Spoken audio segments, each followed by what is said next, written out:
నమస్కారం ETV news కి స్వాగతం. ముందుగా ముఖ్యాంశాలు. ఏపీలో పెట్టుబడుల కోసం దిగ్గజ సంస్థలకు చంద్రబాబు ఆహ్వానం.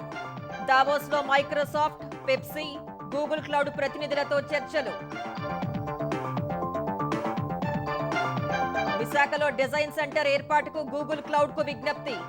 మూలపేటలో పెట్టుబడులు పెట్టాలని పెట్రోనాస్ సంస్థను కోరిన చంద్రబాబు. తెలంగాణలో 10,000 కోట్లతో ఏఐ డేటా క్లస్టర్. ముందుకొచ్చిన control S data centre limited. 3,600 మందికి ఉద్యోగ అవకాశాలు. హైటెక్ సిటీలో కొత్త సెంటర్ ఏర్పాటుకు హెచ్సిఎల్ టెక్ అంగీకారం. 5,000 మంది ఐటీ నిపుణులకు ఉద్యోగాలు ఇస్తామన్న సంస్థ ఎండి.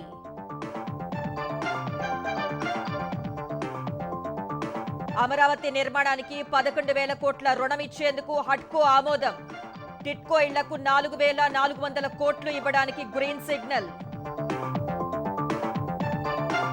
హైదరాబాద్ లో రెండో రోజు కొనసాగిన ఐటీ సోదాలు. దిల్ రాజు, మైత్రి మూవీస్, మ్యాంగో ఇండియా కార్యాలయాల్లో తనిఖీలు. మహారాష్ట్రలో రైలు ప్రమాదం. పుష్పక్ ఎక్స్ప్రెస్ దిగి వెళ్తున్న వారిపై దూసుకు వెళ్లిన కర్ణాటక ఎక్స్ప్రెస్. 12 మంది మృతి. H1B వీసాలను ఆపే ఉద్దేశం లేదన్న ట్రంప్. సమర్థులు అమెరికాకు అవసరమని వెల్లడి. భారత్కు ప్రాధాన్యం ఉంటుందని సంకేతాలు.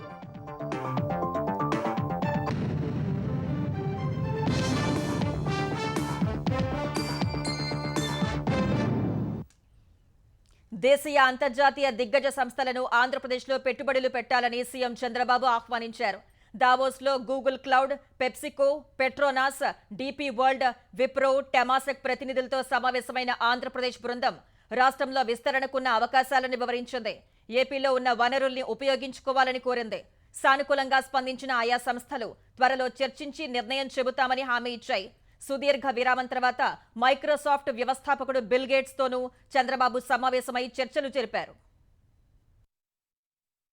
ప్రపంచ ఆర్థిక వేదిక సదస్సులో పాల్గొనేందుకు దావోస్ వెళ్లిన ముఖ్యమంత్రి చంద్రబాబు మూడో రోజు పర్యటనలో ప్రముఖ సంస్థల అధిపతులతో చర్చలు జరిపారు. గూగుల్ క్లౌడ్ సీఈఓ థామస్ కురియన్తో సమావేశమైన చంద్రబాబు సర్వర్ల కోసం సొంత చిప్లను రూపొందిస్తున్న గూగుల్ విశాఖలో డిజైన్ కేంద్రాన్ని ఏర్పాటు చేసే అవకాశాలను పరిశీలించాలని కోరారు. Google cloud service supply chain ను అనుసంధానించేలా తయారీ యూనిట్ ను ఏపీలో నెలకొల్పాలని సూచించారు. సర్వర్ నిర్వహణ సేవల విషయంలో ఏపీని ప్రధాన కేంద్రంగా చేసుకోవాలని, ఇందుకు ఏపీ ప్రభుత్వ సహకారం ఉంటుందని హామీ ఇచ్చారు. మలేషియాకు చెందిన Petronas president, group CEO Muhammad Taufik తోనూ చంద్రబాబు చర్చలు జరిపారు. గ్రీన్ అమోనియా ఉత్పత్తి కోసం కాకినాడ ప్లాంట్ లో 13,000 నుంచి 15,000 కోట్లు పెట్రోనాస్ పెట్టుబడి పెట్టనుంది. పెట్రోకెమికల్ హబ్ గా అవతరిస్తున్న మూలపేటలోనూ గ్లోబల్ క్యాపబిలిటీ సెంటర్ లోనూ పెట్టుబడులు పెట్టాలని మహమ్మద్ తౌఫిక్ ను సీఎం ఆహ్వానించారు. PepsiCo international beverages CEO Eugene Willemsen, PepsiCo foundation chairman Stephen కెహోతో చంద్రబాబు చర్చలు జరిపారు. విశాఖపట్నాన్ని గ్లోబల్ డెలివరీ సెంటర్ గా చేసుకుని పెప్సికో డిజిటల్ హబ్ ను ఏర్పాటు చేయవచ్చని ముఖ్యమంత్రి సూచించారు. గ్లోబల్ బిజినెస్ సర్వీస్ సెంటర్ ను విశాఖపట్నానికి విస్తరించాలని కోరారు. కురుకురే తయారీ యూనిట్ ఏర్పాటు చేసి పెప్సికో తమ సప్లై చైన్ ద్వారా రైతులకు ప్రయోజనం చేకూర్చేలా ఏపీ సీఎన్ఎఫ్ తో భాగస్వామ్యం కావాలని సూచించారు. బహ్రెయిన్ ప్రైమ్ మినిస్టర్ కార్యాలయంలో ప్రతినిధి హమద్ అల్ మహ్మీద్, Mumtalakat CEO Abdulla bin Khalifa al ఖలీఫాతో ముఖ్యమంత్రి సమావేశమయ్యారు. స్పీడ్ ఆఫ్ డూయింగ్ బిజినెస్ కోసం ఏపీకి రావాలని ఆహ్వానించారు. ఆంధ్రప్రదేశ్ లో స్మార్ట్ కంటైనర్ టెర్మినల్ ఏర్పాటు చేయాలని డీపీ వరల్డ్ సంస్థను చంద్రబాబు కోరారు. కాకినాడ, కృష్ణపట్నం, మూలపేటలో ఒక చోట ఏర్పాటు చేయాలని ఆ సంస్థ Asia, Africa managing director Rizwan Soomar ను కోరారు. దావోస్ లో ట్రాఫిక్ జామ్ కావడంతో కాలినడకనే హోటల్ నుంచి కాంగ్రెస్ సెంటర్ కు చేరుకున్న లోకేష్ ఏపీ పెవిలియన్ లో టెమాసెక్ హోల్డింగ్స్ భారత స్ట్రాటజిక్ ఇనిషియేటివ్ హెడ్ రవి లాంబాతో సమావేశమయ్యారు. వైజాగ్, తిరుపతిలో టెమాసెక్ టెలిమీడియా ద్వారా డేటా సెంటర్లు, డేటా సెంటర్ పార్క్లు ఏర్పాటు చేయాలని కోరారు. అనుబంధ సంస్థ క్యాపిటల్ ల్యాండ్ ద్వారా కమర్షియల్ స్పేస్, పారిశ్రామిక క్లస్టర్లలో మౌలిక వస్తువులు అభివృద్ధి చేయాలని విజ్ఞప్తి చేశారు. టెమాసెక్ మరో అనుబంధ సంస్థ సెంకార్ తో కలిసి పవర్ ట్రాన్స్మిషన్ ను బలోపేతం చేయడం, గ్రిడ్ స్థిరత్వాన్ని మెరుగుపరచడం వంటి కార్యకలాపాలు చేపట్టాలని లోకేష్ విజ్ఞప్తి చేశారు. 2028 నాటికి క్యాపిటల్ ల్యాండ్ ద్వారా భారత రియల్ ఎస్టేట్ రంగంలో పెట్టుబడులను రెట్టింపు చేయాలనుకుంటున్నామన్న రవిలాంబా, ఏపీలో పెట్టుబడులపై చర్చించి నిర్ణయం తీసుకుంటామన్నారు. ఏపీలో ఐటీ కార్యకలాపాలు ప్రారంభించాలని విప్రో ఎగ్జిక్యూటివ్ చైర్మన్ రిషద్ ప్రేమ్జీని మంత్రి లోకేష్ కోరారు. విప్రో అవసరాలు, ప్రాంతీయ విస్తరణ ప్రణాళికలకు అనుగుణంగా విశాఖ, విజయవాడ, తిరుపతిలో కార్యకలాపాలు ప్రారంభించాలని అభ్యర్థించారు. విశాఖ, విజయవాడలో గ్లోబల్ డెలివరీ కేంద్రాలు, పరిశోధనా హబ్ల ఏర్పాటును పరిశీలించాలని విజ్ఞప్తి చేశారు. బోర్డు సభ్యులతో చర్చించి ఏపీలో పెట్టుబడులపై నిర్ణయం తీసుకుంటామని రిషద్ చెప్పారు. వరల్డ్ ఎకనామిక్ ఫోరం విద్యారంగ గవర్నర్ల భేటీలో పాల్గొన్న లోకేష్ ఏపీలో 3 ఏఐ సెంటర్ ఆఫ్ ఎక్సలెన్స్ కేంద్రాలు స్థాపించబోతున్నట్లు తెలిపారు. 2024-25 మధ్యంతర బడ్జెట్లో 2055 కోట్లు నిధులు కూడా కేటాయించామని వివరించారు. Shaping the future next gen AI innovation hub, data factory and AI university అంశంపై జరిగిన రౌండ్ టేబుల్ సమావేశంలో పాల్గొన్న లోకేష్ భవిష్యత్తులో ఏఐ ఆధారిత ఆవిష్కరణను కొనసాగించేలా వ్యూహాలు రచిస్తున్నామని చెప్పారు. తెలంగాణలో పెట్టుబడులు పెట్టేందుకు మరిన్ని సంస్థలు ముందుకొచ్చాయి. దావోస్లో ముఖ్యమంత్రి రేవంత్ రెడ్డి బృందంతో చర్చల తర్వాత 10,000 కోట్ల పెట్టుబడితో ఏఐ డేటా సెంటర్ల ఏర్పాటుకు కంట్రోల్ ఎస్ డేటా సెంటర్ సంస్థ ఒప్పందం కుదుర్చుకుంది. హైదరాబాద్లో కొత్త టెక్ సెంటర్ ఏర్పాటు చేయనున్నట్లు హెచ్సిఎల్ టెక్ ప్రకటించింది. తెలంగాణ రైజింగ్ పేరుతో మరిన్ని పెట్టుబడులు సాధించడమే లక్ష్యంగా ముఖ్యమంత్రి రేవంత్ రెడ్డి బృందం దావోస్ లో చేస్తోన్న ప్రయత్నాలు ఫలిస్తున్నాయి. Control S data centres limited సంస్థ 10,000 కోట్ల పెట్టుబడితో తెలంగాణలో ఏఐ డేటా సెంటర్ క్లస్టర్ ను నెలకొల్పేందుకు ముందుకొచ్చింది. దావోస్ లో తెలంగాణ ఐటీ శాఖ మంత్రి శ్రీధర్ బాబు సమక్షంలో ఉన్నతాధికారులు, control yes CEO Sridhar Pinnapureddy ఒప్పందంపై సంతకాలు చేశారు. 400 మెగావాట్లతో కంట్రోల్ ఎస్ ఏర్పాటు చేయనున్న డేటా సెంటర్ క్లస్టర్ ద్వారా 3,600 మందికి ప్రత్యక్షంగా, పరోక్షంగా ఉద్యోగాలు లభించనున్నాయి. ప్రముఖ global technology company HCl tech Hyderabad లో కొత్త టెక్ సెంటర్ ను ప్రారంభించనుంది. ఈ మేరకు దావోస్ లో ముఖ్యమంత్రి రేవంత్ రెడ్డి, ఐటీ శాఖ మంత్రి శ్రీధర్ బాబుతో హెచ్సిఎల్ టెక్ గ్లోబల్ సీఈఓ ఎండిసి విజయ్ కుమార్ జరిపిన చర్చలు ఫలవంతమయ్యాయి. హెచ్సిఎల్ కొత్త centre life sciences, financial services, cloud, AI, digital transformation సొల్యూషన్లను అందిస్తుంది. హైటెక్ సిటీలో 3.20 లక్షల చదరపడుగుల విస్తీర్ణంలో హెచ్సిఎల్ టెక్ ఏర్పాటు చేసే క్యాంపస్ లో దాదాపు 5,000 మంది ఐటీ నిపుణులకు ఉద్యోగాలు లభించనున్నాయి. వచ్చే నెలలో ఈ సెంటర్ ప్రారంభించాలని ముఖ్యమంత్రి, ఐటీ మంత్రులను HCl tech CEO Vijay Kumar ఆహ్వానించారు. హెచ్సిఎల్ టెక్ విస్తరణ చేపట్టడాన్ని ముఖ్యమంత్రి స్వాగతించారు. రీ ఇమాజినింగ్ అర్బన్ మొబిలిటీ అనే అంశంపై సిఐఐ నిర్వహించిన రౌండ్ టేబుల్ సమావేశంలో రేవంత్ రెడ్డి పాల్గొన్నారు. బస్సు, రైల్లో ప్రయాణించే ఆర్థిక పరిస్థితి చాలా మందికి ఉండదనే ఉద్దేశంతో తమ ప్రభుత్వం సుమారు 2 కోట్ల మంది మహిళలకు బస్సుల్లో ఉచిత ప్రయాణం కల్పించినట్లు సీఎం వివరించారు. తెలంగాణ పట్టణ రవాణా వ్యవస్థలో పెట్టుబడులు పెట్టాలని ఆయన పారిశ్రామికవేత్తలను కోరారు. We are building a new future city, a net zero city. We want to build the world's best mobility options in this city. We want to move our people fast. We want to move people at very low cost. We want to move people in a sustainable way. I want investment to help build urban mobility infrastructure to move more than 40 million people across Telangana. Fastest, greenest, lowest cost. తెలంగాణకు మరో భారీ పెట్టుబడి రానుంది. 45,500 కోట్ల పెట్టుబడితో భారీ pumped storage power, solar power project చేపట్టేందుకు తెలంగాణ ప్రభుత్వంతో సన్ పెట్రో కెమికల్స్ ఎంఓయూ కుదుర్చుకుంది. నాగర్ కర్నూల్, మంచిర్యాల, ములుగు ప్రాంతాల్లో ప్రాజెక్టులు స్థాపించనున్నట్లు తెలిపింది. సన్ పెట్రో కెమికల్స్ ప్రాజెక్టులతో 7,000 మందికి ఉద్యోగ అవకాశాలు వస్తాయని ముఖ్యమంత్రి రేవంత్ రెడ్డి తెలిపారు. దావోస్ పర్యటనకు వెళ్లిన తెలుగు రాష్ట్రాల ముఖ్యమంత్రులు ఒకే వేదికపై జరిగిన చర్చలో పాల్గొన్నారు. కంట్రీ స్ట్రాటజిక్ డైలాగ్ సమావేశంలో ఆంధ్రప్రదేశ్ ముఖ్యమంత్రి చంద్రబాబు, తెలంగాణ సీఎం రేవంత్ రెడ్డితో పాటు మహారాష్ట్ర సీఎం ఫడణవీస్ కూడా పాల్గొన్నారు. ఈ సందర్భంగా ముఖ్యమంత్రులు ఆప్యాయంగా పలకరించుకున్నారు. తెలంగాణలో వ్యవసాయ రంగ పరిస్థితులు, రైతుల ఆత్మహత్యలపై పార్టీ తరపున అధ్యయనం చేయడంలో రైతాంగానికి మేలు చేయాలన్న ఆలోచన తప్ప రాజకీయ కోణం లేదని బీఆర్ఎస్ కార్యనిర్వాహక అధ్యక్షుడు కేటీఆర్ చెప్పారు. మాజీ మంత్రి నిరంజన్ రెడ్డి నేతృత్వంలో బీఆర్ఎస్ అధ్యయన కమిటీ తొలి సమావేశంలో పాల్గొన్న కేటీఆర్, కేసీఆర్ హయాంలో అతి తక్కువ రైతు ఆత్మహత్యలు జరిగిన రాష్ట్రంగా తెలంగాణ నిలిచిందని గుర్తు చేశారు. బీఆర్ఎస్ అంటే భారత రాష్ట్ర సమితి అన్న కేటీఆర్, కాంగ్రెస్ పాలనలో నిస్పృహకు గురైన రైతుల్లో భరోసా నింపే ప్రయత్నం చేస్తామన్నారు. ఈ 24 నుంచి నెల రోజులు కమిటీ రాష్ట్రంలో విస్తృతంగా పర్యటించి ప్రభుత్వానికి నివేదిక ఇస్తుందని వివరించారు. హైకోర్టు అనుమతికి లోబడి 28న నల్గొండలో రైతు దీక్ష చేపడతామని చెప్పారు. వరంగల్ వేదికగా రైతు డిక్లరేషన్ పేరిట కాంగ్రెస్ పార్టీ రైతులకు ఎన్నో రకాల హామీలు ఇచ్చింది. అందులో బోనస్ ఇస్తామని, రైతు భరోసా అమలు చేస్తామని, ఖచ్చితంగా మద్దతు ధర ఇస్తామని, కొనుగోలు కేంద్రాలు విస్తారంగా పెంచుతామని రాహుల్ గాంధీ గారిని విశ్వసించి కాంగ్రెస్ పార్టీకి అధికారం కట్టబెట్టినారు. కృషి, మా సంకల్పం, మా పోరాటం. ఈ రాష్ట్రంలో 60-65% మంది ప్రజలు ప్రత్యక్షంగా, పరోక్షంగా ఆధారపడే వ్యవసాయం బాగుండాలి, వ్యవసాయదారులు బాగుండాలి, ఎద్దేడ్చిన వ్యవసాయం బాగుపడదు అనే మాట, రైతేడ్చిన రాజ్యం బాగుండదనే మాట ఏదైతే పెద్దలు చెప్పినారో దానికి అనుగుణంగానే మా ఆవేదన అంతా కూడా. పథకాల పేరుతో ప్రజలను కాంగ్రెస్ ప్రభుత్వం మోసం చేస్తోందని మాజీ మంత్రి హరీష్ రావు అన్నారు. ప్రభుత్వం వచ్చి ఏడాది దాటినా ఒక్క హామీని సరిగ్గా నెరవేర్చకుండా కాలయాపన చేస్తోందని మండిపడ్డారు. సిద్దిపేట జిల్లా గాడిచెర్లపల్లిలో గ్రామ సభకు హాజరైన హరీష్ రావు రుణమాఫీ జరిగినట్లు సర్కార్ అసత్య ప్రచారం చేసుకుంటోందని ధ్వజమెత్తారు. చాలా గ్రామాల్లో 2 లక్షల లోపు రుణమాఫీ కాని వారు వేలల్లో ఉన్నారని చెప్పారు. అర్హులందరికీ రేషన్ కార్డులు, ఇళ్లు, ఆత్మీయ భరోసా ఇవ్వాలని ప్రభుత్వానికి విజ్ఞప్తి చేశారు. రుణమాఫీకి ఎంత ఖర్చయిందో శ్వేతపత్రం విడుదల చేయాలని డిమాండ్ చేశారు. అంటే ఇలా పోలీసులు అడ్డం పెట్టుకొని నిర్బంధాల మధ్య గ్రామ సభలు జరుపుతా ఉన్నారు. లిస్ట్ లో పేరు వచ్చి కూడా 2 నెలలు అయింది, మాకు డబ్బులు పడలేదు అని గ్రామ సభలో పాపం మా రైతులు అడుగుతా ఉన్నారు. రోజు రైతులు చనిపోతుంటే కూడా ఈ ప్రభుత్వాన్ని చీమగుట్టినట్టు కూడా లేదు. రైతుల పక్షాన ఈ కాంగ్రెస్ ప్రభుత్వాన్ని అడుగుతా ఉన్నా, వానకాలం రైతు బంధు ఎప్పుడు వేస్తారు? వానకాలం యాసంగి కలిపి నువ్వు చెప్పింది ఎకరానికి 15,000 ఇస్తా అని చెప్పినావు. నిన్నేమో కొత్తగా కోత పెట్టి 6,000 అన్నావు. పోనీ 6,000 అన్నా వానకాలం 6,000, యాసంగి 6,000, 12,000 వేయాలి కదా. 12,000 రైతు బంధు ఎప్పుడు వేస్తావు? కాళేశ్వరం ప్రాజెక్టుపై జస్టిస్ పీసీ ఘోష్ కమిషన్ విచారణ కొనసాగుతోంది. జలవనరుల అభివృద్ధి సంస్థ మాజీ చైర్మన్ వి ప్రకాష్ ఇవాళ కమిషన్ ఎదుట హాజరయ్యారు. తాను కమిషన్ కు సపోర్ట్ చేయడానికి అఫిడవిట్ ఇచ్చారని వి ప్రకాష్ చెప్పగా కమిషన్ కు ఎవరి మద్దతు అవసరం లేదని జస్టిస్ ఘోష్ అన్నట్టు తెలిసిందే. కమిషన్ ముందు రాజకీయ ఉపన్యాసాలు వద్దని హితవు పలికినట్లు సమాచారం.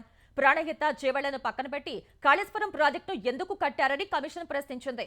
తుమ్మిడిహట్టి వద్ద నీటి లభ్యత లేదని, స్థిరీకరణకు ఎక్కువ నీరు అవసరం కాబట్టి ప్రభుత్వం కాళేశ్వరం ప్రాజెక్టు నిర్మాణం చేపట్టిందని ప్రకాష్ వివరించారు. విశ్రాంత ఇంజనీర్ల కమిటీ మేడిగడ్డ వద్ద ఆనకట్ట వద్దని చెప్పింది కదా అని అడగ్గా విశ్రాంత ఇంజనీర్ల కమిటీ అలా చెప్పలేదని వి ప్రకాష్ తెలిపారు. 2016లో హరీష్ రావు, ఈటెల రాజేందర్, తుమ్మల నాగేశ్వరరావులతో కూడిన ఉపసంఘం నివేదికలో కాళేశ్వరం ప్రస్తావన లేదు కదా అని కమిషన్ అడిగింది. ఉపసంఘం నివేదికలో కాళేశ్వరం ప్రస్తావన లేదు కానీ ఆ సిఫార్సుల ఆధారంగానే కాళేశ్వరం నిర్మించినట్లు వి ప్రకాష్ చెప్పారు. కాళేశ్వరం కమిషన్ను కొందరు తప్పుదోవ పట్టిస్తున్నారని విచారణ తర్వాత ప్రకాష్ ఆరోపించారు. గతంలో కమిషన్ కలిసిన 3 మహానుభావులు, ఒకరు జలశక్తి శాఖ అడ్వైజర్ వేదిర శ్రీరామ్ గారు, K Raghu superintendent engineer electricity Genco, Telangana ఉద్యమ నాయకుడు కోదండరామ్. ఈ 3 కూడా ఉద్దేశపూర్వకంగా కమిషన్ను దృష్టి మళ్లించడానికి ప్రయత్నం చేశారు. 5 ఇంజనీర్లు రిపోర్ట్ ఇచ్చింది మేడిగడ్డ వద్దని ఎక్కడ చెప్పలేదు. వారిని అడిగింది కూడా ముఖ్యమంత్రి గారు మేడిగడ్డ నుంచి మిడ్ మానేర్కు నేరుగా లిఫ్ట్ ద్వారా కానీ, పైప్ లైన్ కానీ, టన్నెల్స్ కానీ తీయడం సాధ్యమవుతుందా అని అడిగారు. దానికి వాళ్ళు ఇచ్చింది ఏంటంటే సాధ్యం కాదు అన్నారు. మేడిగడ్డ దగ్గర కట్టమని చెప్పారు. డ్యామ్ సేఫ్టీ అథారిటీ అనేది ఎందుకు కుంగిందనేది చెప్పాలి. మరి వాళ్ళే చెప్పినప్పుడు మనకి ఎడ తెలుస్తుంది? కొలీజియం సిఫార్సుల మేరకు తెలుగు రాష్ట్రాల హైకోర్టులకు కేంద్రం 6 అదనపు న్యాయమూర్తుల్ని నియమిస్తూ నోటిఫికేషన్ జారీ చేసింది. తెలంగాణ హైకోర్టుకు 4 అదనపు జడ్జిలను నియమించింది. రేణుక, నర్సింగరావు నందికొండ, తిరుమలదేవి, మధుసూదన్ రావులను తెలంగాణ హైకోర్టు అదనపు న్యాయమూర్తులుగా నియమించింది. ఆంధ్రప్రదేశ్ హైకోర్టుకు అవధానం హరిహరనాథ శర్మ, ఎడవల్లి లక్ష్మణ్ రావులను అదనపు జడ్జిలుగా నియమిస్తూ ఆదేశాలు జారీ చేసింది. ఆంధ్రప్రదేశ్ రాజధాని అమరావతి నిర్మాణానికి 11,000 కోట్లు విడుదల చేసేందుకు హడ్కో నిర్ణయం తీసుకుందని ఏపీ మున్సిపల్ శాఖ మంత్రి నారాయణ వెల్లడించారు. ముంబైలో జరిగిన హడ్కో బోర్డు సమావేశంలో నిధుల విడుదలకు అనుమతి లభించినట్లు మంత్రి తెలిపారు. హడ్కో నిర్ణయంతో రాజధాని పనులు వేగవంతం అవుతాయని ఆయన వివరించారు. అమరావతితో పాటు టిడ్కో ఇళ్ల నిర్మాణానికి నిధుల విడుదలకు హడ్కో బోర్డు నిర్ణయం తీసుకుంది. టిడ్కో ఇళ్ల నిర్మాణానికి హడ్కో 4,400 కోట్లు రుణం కింద ఇవ్వనుంది. మహారాష్ట్ర జల్గావ్ జిల్లాలో జరిగిన ఘోర రైలు ప్రమాదంలో 12 మంది మృతి చెందారు. లక్నో నుంచి ముంబై వస్తున్న పుష్పక్ ఎక్స్ప్రెస్ లో మంటలు చెలరేగాయన్న వదంతులు చెలరేగటంతో పడ్డాడి రైల్వే స్టేషన్ సమీపంలో ప్రయాణికులు చైన్ లాగి రైలు నుంచి దూకారు. తర్వాత పట్టాలు దాటుతుండగా బెంగళూరు నుంచి ఢిల్లీ వెళ్తున్న కర్ణాటక ఎక్స్ప్రెస్ ఒక్కసారిగా దూసుకొచ్చి వారిని ఢీకొట్టింది. ఈ ఘటనలో 12 మంది అక్కడికక్కడే చనిపోగా పలువురికి తీవ్ర గాయాలయ్యాయి. ప్రమాద సమాచారం అందుకోగానే రైల్వే అధికారులు ఘటనా స్థలానికి చేరుకుని సహాయక చర్యలు చేపట్టారు. ఈ ఘటనలో 30 నుంచి 40 మంది గాయపడినట్లు తెలుస్తుండగా క్షతగాత్రుల్ని సమీపంలోని 3 ఆసుపత్రులకు తరలించి చికిత్స అందిస్తున్నారు. ప్రాథమిక సమాచారం ప్రకారం పుష్పక్ ఎక్స్ప్రెస్ రైల్లోని ఒక కోచ్లో హాట్ యాక్సిల్ లేదా బ్రేక్ బైండింగ్ కారణంగా నిప్పు రవ్వలు చెలరేగాయని అధికారి ఒకరు తెలిపారు. ఈ కారణంగానే ప్రయాణికులు భయాందోళనకు గురై చైన్ లాగారని వెల్లడించారు. కొందరు ట్రాక్పై దూకేసిన సమయంలో దానిపైకి కర్ణాటక ఎక్స్ప్రెస్ రావటం వల్ల ఈ దుర్ఘటన జరిగినట్లు పేర్కొన్నారు. కర్ణాటకలో జరిగిన 2 వేర్వేరు రోడ్డు ప్రమాదాల్లో 15 మంది మృతి చెందారు. మరో 19 మంది గాయపడ్డారు. పండ్ల లోడ్తో వెళ్తున్న ట్రక్కు సావనూరు హుబ్బళ్లి అటవీ మార్గంలో అదుపు తప్పి టిప్పర్ను ఢీకొన్న ఘటనలో 11 మంది చనిపోగా 9 మంది గాయపడ్డారు. ఈ తెల్లవారుజామున 5:30 గంటల ప్రాంతంలో యల్లపుర హైవే వద్ద ట్రక్ డ్రైవర్ మరో వాహనానికి దారిచ్చే క్రమంలో ఆ ట్రక్ అదుపు తప్పి 50 మీటర్ల లోయలో పడినట్లు పోలీసులు చెప్పారు. ఈ సమాచారం తెలిసి ఘటనా స్థలానికి చేరుకుని క్షతగాత్రుల్ని సమీపంలోని ఆసుపత్రికి తరలించారు. రాయచూరు జిల్లా సింధనూరులో జరిగిన ఓ వాహనం బోల్తాపడిన ఘటనలో డ్రైవర్ సహా వేద పాఠశాల విద్యార్థులు 4 మృతి చెందారు. మరో 10 మంది గాయపడినట్లు పోలీసులు చెప్పారు. ఈ ప్రమాదాలపై దిగ్భ్రాంతి వ్యక్తం చేసిన కర్ణాటక సీఎం సిద్ధరామయ్య మృతుల కుటుంబాలకు ప్రగాఢ సానుభూతి తెలిపారు. కర్ణాటక రాయచూరులో జరిగిన రోడ్డు ప్రమాదంలో మంత్రాలయం వేద పాఠశాలకు చెందిన విద్యార్థులు మృతి చెందడం స్థానికంగా విషాదం నింపింది. హంపి క్షేత్రంలో జరగనున్న ఆరాధనోత్సవాల్లో పాల్గొనేందుకు 14 మంది విద్యార్థులు వెళ్తుండగా వారు ప్రయాణిస్తున్న వాహనం రాయచూరు జిల్లా సింధనూరు సమీపంలో అదుపు తప్పి బోల్తా పడగా వేద పాఠశాలకు చెందిన విద్యార్థులు అభిలాష, హైవదన, సుజయేంద్ర, డ్రైవర్ శివ మృతి చెందడంపై ముఖ్యమంత్రి చంద్రబాబు దిగ్భ్రాంతి వ్యక్తం చేశారు. వేద పాఠశాల విద్యార్థుల మృతి తీవ్ర ఆవేదన కలిగించినట్లు పేర్కొన్నారు. ఈ ప్రమాదంలో గాయపడిన మిగిలిన విద్యార్థులకు మెరుగైన వైద్య సాయం అందే ఏర్పాటు చేయాలని దావోస్ నుంచే సీఎం అధికారులను ఆదేశించారు. ఈ ప్రమాదంలో చనిపోయిన విద్యార్థులు, డ్రైవర్ కుటుంబాన్ని ఆదుకుంటామని హామీ ఇచ్చారు. తిరుపతి వైకుంఠ ద్వార దర్శన టోకెన్ల జారీ సమయంలో తొక్కిసలాట జరిగి 6 మృతి చెందిన ఘటనపై విచారణకు ఏపీ సర్కార్ జ్యుడిషియల్ కమిషన్ ఏర్పాటు చేసింది. ఏపీ హైకోర్టు విశ్రాంత న్యాయమూర్తి జస్టిస్ సత్యనారాయణ మూర్తి నేతృత్వంలో కమిషన్ ఏర్పాటు చేస్తూ నోటిఫికేషన్ జారీ చేసింది.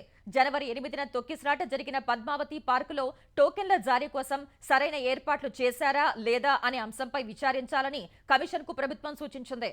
ఏర్పాట్లలో లోపాలుంటే అందుకు బాధ్యులు ఎవరెవరో తెలపాలని నిర్దేశించింది. 6 నెలల్లో విచారణ పూర్తి చేయాలని నోటిఫికేషన్లో కమిషన్ను ప్రభుత్వం ఆదేశించింది. తిరుమలలో ప్రణాళికకు విరుద్ధంగా శారదాపీఠం నిర్మించిన భవనం కూల్చివేతకు ఆదేశాలు ఇస్తామంటూ ఏపీ హైకోర్టు ఘాటు వ్యాఖ్యలు చేసింది. అనుమతులు లేకుండా నిర్మాణాలు చేపడితే ఏం జరుగుతుందో ఈ కేసు ఒక ఉదాహరణ కావాలని ధర్మాసనం వ్యాఖ్యానించింది. ఇలాంటి నిర్మాణాలను ఉపేక్షించడానికి వీల్లేదని స్పష్టం చేసింది. శారదాపీఠం అక్రమ నిర్మాణాన్ని చేపడుతున్నా టీటీడీ చర్యలు తీసుకోలేదని దాఖలైన పిటిషన్పై ఇప్పటికే విచారించిన ధర్మాసనం నిర్మాణ పనుల్ని నిలిపేయాలని ఆదేశించింది. ఇవాళ మరోసారి విచారణ జరిపిన కోర్టు నిర్మాణం కూల్చివేతకు ఆదేశిస్తామని స్పష్టం చేసింది. శారదాపీఠం న్యాయవాది విజ్ఞప్తిపై కౌంటర్ దాఖలు చేసేందుకు గడువు ఇచ్చిన కోర్టు తదుపరి విచారణను వాయిదా వేసింది. హైదరాబాద్ సరూర్ నగర్ అలకనంద ఆసుపత్రిలో కిడ్నీ మార్పిడి ఘటనపై ప్రభుత్వం నియమించిన నిజ నిర్ధారణ కమిటీ దర్యాప్తు చేస్తోంది. ఉస్మానియా ఆసుపత్రి మాజీ సూపరింటెండెంట్ నాగేంద్ర ఆధ్వర్యంలో నియమించిన కమిటీ అలకనంద ఆసుపత్రిని పరిశీలించింది. కిడ్నీ దాతలు, గ్రహీతలతో కమిటీ సభ్యులు మాట్లాడారు. గాంధీ ఆసుపత్రిలో కూడా వివరాలు సేకరించారు. విచారణలో కిడ్నీ దాతలు పూర్ణిమ అనే పేరు ప్రస్తావించారని డిఎంఈ వాణి చెప్పారు. ఆర్థిక కారణాలతోనే కిడ్నీ ఇచ్చేందుకు అంగీకరించినట్లు వివరించారు. కిడ్నీ ఇచ్చిన 2 మహిళలు వితంతువులని, వారిని కిడ్నీ రాకెట్ ముఠా పొరుగు రాష్ట్రాల నుంచి తీసుకువచ్చినట్టు తెలుస్తోందని డిఎంఈ వెల్లడించారు. అలకనంద ఆసుపత్రిలో ప్లాస్టిక్ సర్జన్ కు మాత్రమే రిజిస్టర్లో గుర్తింపు ఉందని, అక్రమ ఆపరేషన్లు చేసిన వారిని కఠినంగా శిక్షిస్తామని డిఎంఈ వాణి స్పష్టం చేశారు. హన్మకొండలో పట్టపగలు నడి రోడ్డుపై ఆటో డ్రైవర్ హత్య కలకలం రేపింది. డీమార్ట్ సమీపంలో అందరూ చూస్తుండగానే 2 ఆటో డ్రైవర్లు ఘర్షణ పడ్డారు. ఈ ఘర్షణలో రాజ్ కుమార్ అనే డ్రైవర్ను వెంకటేశ్వర్లు అనే మరో డ్రైవర్ కత్తితో పొడిచాడు. తీవ్రంగా గాయపడిన రాజ్ కుమార్ అక్కడికక్కడే మృతి చెందాడు. వ్యక్తిగత గొడవలు, ఓ మహిళతో వివాహేతర సంబంధమే హత్యకు కారణమని తెలుస్తోంది. సమాచారం అందుకున్న సుబేదారి పోలీసులు హుటాహుటిన ఘటనా స్థలికి చేరుకున్నారు. మృతదేహాన్ని ఎంజీఎం మార్చరీకి తరలించారు. నిందితుడిని అదుపులోకి తీసుకుని విచారిస్తున్నారు. హైదరాబాద్లోని మీర్పేటలో దారుణం చోటు చేసుకుంది. భార్యను నరికి చంపి ముక్కలు చేసిన భర్త ముక్కలను కుక్కర్లో ఉడికించడం తీవ్ర కలకలం రేపుతోంది. కంచన్బాగ్లో సెక్యూరిటీ గార్డ్గా పనిచేస్తున్న గురుమూర్తి తన భార్య కనిపించడం లేదంటూ అత్తామామలతో కలిసి ఈ నెల 18న పోలీసులకు ఫిర్యాదు చేశాడు. దర్యాప్తు చేసిన పోలీసులకు గురుమూర్తి ప్రవర్తనపై అనుమానం వచ్చింది. తమదైన శైలిలో విచారించగా అతడే నిందితుడని పోలీసులు నిర్ధారించారు. అమెరికాలో వలసదారుల పిల్లలకు జన్మతహా లభించే పౌరసత్వం రద్దు దస్త్రంపై సంతకం చేసిన అమెరికా అధ్యక్షుడు డొనాల్డ్ ట్రంప్ H-1B వీసాలపై కీలక వ్యాఖ్యలు చేశారు. ఈ అంశంపై రిపబ్లికన్ పార్టీలో భిన్నాభిప్రాయాలు వ్యక్తమవుతుండగా H-1B వీసాలను ఆపే ఉద్దేశం లేదని ట్రంప్ స్పష్టం చేశారు. ఇదే సమయంలో H-1B వీసాలకు సంబంధించి తనకు ఇరువైపులా వాదనలు నచ్చాయని ట్రంప్ వ్యాఖ్యానించారు. సమర్థత కలిగిన వారు అమెరికాకు రావాలని కోరుకుంటున్నట్టు తెలిపారు. అందులో వారికి శిక్షణ ఇవ్వటం, అర్హతలు లేని ఇతరులకు సహాయం చేయటం కూడా ఉన్నాయని టెక్ దిగ్గజాలతో జరిగిన భేటీలో ట్రంప్ చెప్పారు. కేవలం ఇంజనీర్లే కాకుండా అన్ని స్థాయిల వ్యక్తుల్ని దృష్టిలో ఉంచుకునే ఈ మాట చెబుతున్నట్లు తెలిపారు. అమెరికాలో వ్యాపారాల విస్తరణకు సమర్థులు, నిపుణులు కావాలని H-1B వీసాలతోనే అది సాధ్యమవుతుందని ట్రంప్ తేల్చి చెప్పారు. ఇదే సమయంలో భారత్కు ప్రాధాన్యం ఇస్తున్నట్లు ట్రంప్ సంకేతాలు పంపారు. అమెరికా విదేశాంగ మంత్రిగా బాధ్యతలు చేపట్టిన గంటలోపే మార్కో రూబియో విదేశాంగ మంత్రి జయశంకర్తో సమావేశమయ్యారు.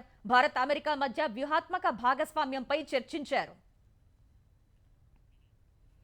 హైదరాబాద్ లో సినీ ప్రముఖుల ఇళ్లలో రెండో రోజు ఐటీ సోదాలు కొనసాగుతున్నాయి. ఏకకాలంలో 55 ఐటీ అధికారుల బృందాలు నిన్న తెల్లవారుజామున చేపట్టిన తనిఖీలు ఇంకా కొనసాగుతూనే ఉన్నాయి. సంక్రాంతికి వస్తున్న గేమ్ చేంజర్ చిత్రాల నిర్మాత, Telangana film development corporation chairman Dil Raju ఇళ్లు, కార్యాలయాల్లో తనిఖీలు చేస్తున్నారు.